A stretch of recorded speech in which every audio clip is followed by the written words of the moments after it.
Hi friends, welcome to all in one Nandini channel. இன்றைக்கி நம்ம chapati egg role தான் எப்படி செய்கிறதுன்னு பார்க்க போகிறோம். குழந்தைங்கலேருந்து பெரியவங்க வரைக்கும் எல்லாருக்கும் ஹெல்த்தியான இது ஒரு ஃபுட்டு. வீடியோக்குள்ளே போகிறதுக்கு முன்னாடி சேனலை சப்ஸ்கிரைப் பண்ணி பக்கத்தில் இருக்கக்கூடிய ஆல் பெல் சிம்பிளையும் ப்ரெஸ் பண்ணிக்கோங்க. இப்போ நம்ம வீடியோக்குள்ளே போகலாம் வாங்க. நான் தோசைக்கல் தான் அடுப்பில் வச்சுருக்கேன். இது ஹீட் ஆகிட்டுருக்கு. 1 டேபிள் ஸ்பூன் அளவு எண்ணெய் ஊற்றிருக்கேன். ஜீரகம் ஒரு 1/4 ஸ்பூன் அளவு போட்டு பொரிய விடுங்க. பெரிய வெங்காயம் இந்த மாதிரி நீல வாக்கில் ஒரு 2 எடுத்து கட் பண்ணி போட்டிருக்கேன். இதை ஒரு 2 நிமிஷம் இந்த மாதிரி வதக்கி விட்டுக்கோங்க. குடமிளகா ஒரு அரை குடமிளகா எடுத்து இந்த மாதிரி நீல வாக்கில் கட் பண்ணி போட்டிருக்கேன். இதையும் இந்த மாதிரி பிரட்டி விட்டுக்கோங்க. இதில் முட்டைக்கோசு ஒரு கையளவு போட்டிருக்கேன். இதையும் இந்த மாதிரி இன்னும் கலந்து விடுங்க.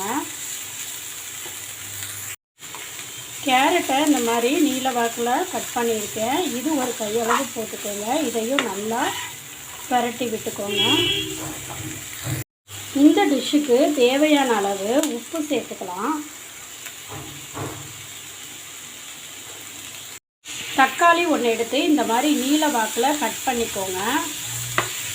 நீங்கள் குழந்தைங்களுக்கு கொடுக்குறதா இருந்தாலும் சரி, பெரியவங்க சாப்பிட்றதா இருந்தாலும் சரி, முடிஞ்ச அளவுக்கு இந்த தக்காளி சாஸ் இதெல்லாம் தவிர்த்துடுங்க.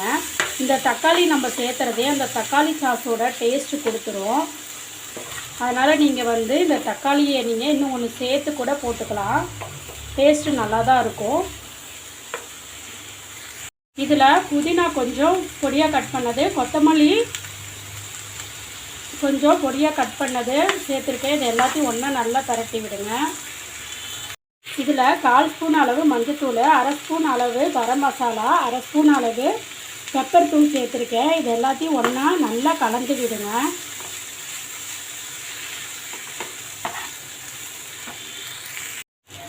இப்போ இது ரெடி ஆகிடுச்சு. அடுப்பை ஆஃப் பண்ணிவிட்டு வேறொரு பாத்திரத்தில் மாற்றிக்கலாம். இப்போ நான் அதை வேறொரு பாத்திரத்தில் மாற்றிட்டேன். இப்போ நம்ம சப்பாத்தி ரெடி பண்ணிக்கலாம். நான் சப்பாத்திக்கு மாவு பிசைஞ்சு ரெடியாக வச்சுருக்கேன். சப்பாத்தி கல் அடுப்பில் வச்சுட்டேன். இப்போ சப்பாத்தி கல் சூடாயிட்ருக்கு. சப்பாத்தியை தேய்ச்சி நான் சப்பாத்தி கல்லில் போட்டேன். இதில் கொஞ்சம் போல் நம்ம எண்ணெய் விட்டுக்கலாம். இந்த மாதிரி எல்லா சப்பாத்தியும் சுட்டு எடுத்துக்கலாம். இப்போது சப்பாத்தியெல்லாம் சுட்டாச்சு. சப்பாத்தி ரெடி ஆகிடுச்சு. இப்போ முட்டை நம்ம ரெடி பண்ணிக்கலாம். முட்டையை நீங்கள் ரெடி பண்ணுறதுக்கு முன்னாடி கடையிலேருந்து வாங்கிட்டு வந்தோடனே இந்த மாதிரி தண்ணியில் போட்டுடுங்க. எதுக்காகனா இப்போ ஒரு 4 முட்டை 5 முட்டை நம்ம யூஸ் பண்ணுறோன்னா அதில் ஏதாச்சும் ஒரு முட்டை கெட்டு போனாலும் மீதி எல்லாமே வேஸ்ட்டாக போயிடும். அப்போ இந்த மாதிரி தண்ணி ஊற்றி வச்சு முட்டையை போட்டோம்னா இந்த மாதிரி அடியில் அப்படியே நின்றுச்சு அப்படின்னா அது நல்ல முட்டை நம்ம யூஸ் பண்ணிக்கலாம். இல்லை மேலே மிதத்துச்சுன்னா அது முட்டை மேலே மிதந்து வந்துச்சுன்னா அது கெட்ட முட்டை, நம்ம தூக்கி போட்டுடலாம். அதனால நீங்கள் இந்த மாதிரி நான் இப்படி தான் ஃபாலோ பண்ணுறேன். உங்களுக்கு இந்த டிப்ஸ் பிடிச்சிருந்துன்னா யூஸ் பண்ணுங்கள்.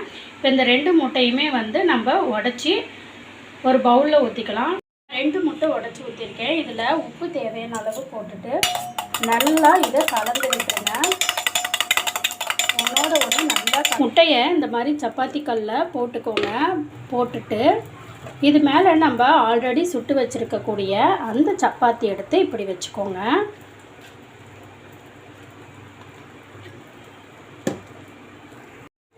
இந்த மாதிரி சப்பாத்தியை வச்சுட்டு இதை அப்படியே திருப்பி போட்டுக்கோங்க.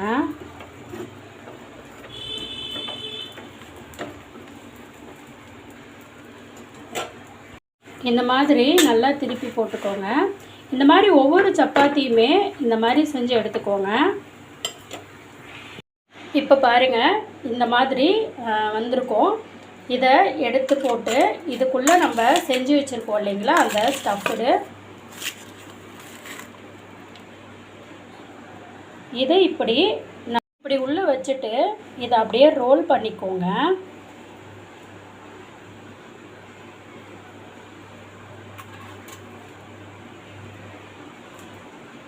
அவ்வளோதான். இப்போ சூப்பரான சுவையான சப்பாத்தி எக் ரோல் ரெடி ஆகிடுச்சு.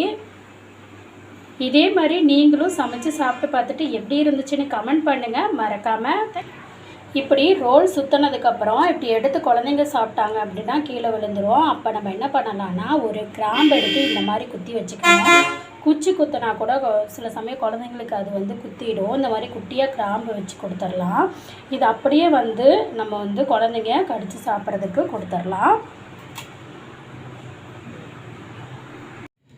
மீதம் இருக்கிற சப்பாத்தி எல்லாமே இதே மாதிரி ரோல் பண்ணி நான் வச்சுட்டேன். இதே மாதிரி நீங்களும் உங்கள் வீட்டில் இருக்கிறவங்களுக்கு செஞ்சு கொடுங்க. எப்படி இருந்துச்சு அப்படின்னு கமெண்டில் தெரியப்படுத்துங்க. தேங்க்ஸ் ஃபார் வாட்சிங்.